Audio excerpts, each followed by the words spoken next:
were following his example. But God chose these little men. They waited. They confessed their sins. They prayed. They believed. And heaven answered. The Holy Spirit was poured out in abundance measure on the day of Pentecost. You hear some churches say their name is Pentecostal, and they tell you that the church is Pentecost this and Pentecost that. But the true Pentecostal church is the Seventh-day Adventists.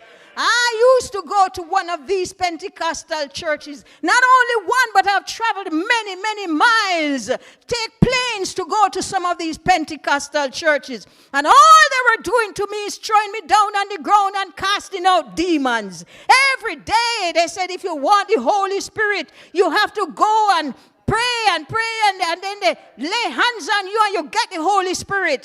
I have been there. But none of them taught me the scriptures like this church, this university. We have this message to preach, church. Pastor said, I can mash up the pulpit. You have some carpenters here today.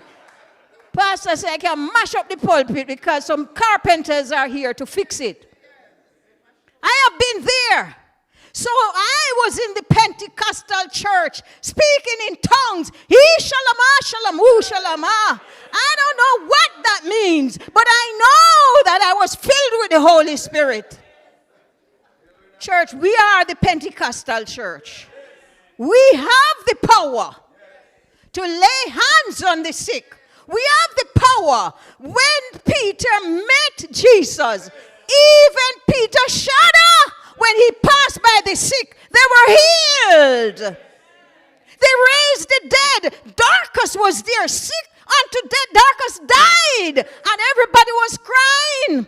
And these men of God, with the power of the Holy Spirit, raised Dorcas from the dead.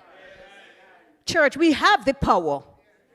Ellen White said this church will not close with any less power than what it has started with. It's not only to preach the gospel. I heard my dear sister reading the different departments. We have family life. We have children. We have stewardship. We have health department. We have so many ministries in this church that can reach people where they are. Are we getting ready to go into all the world and preach this gospel, or we just want to sit still in our church and have fun? Are you ready? The mighty outpouring of the Spirit on Pentecost was heaven's gift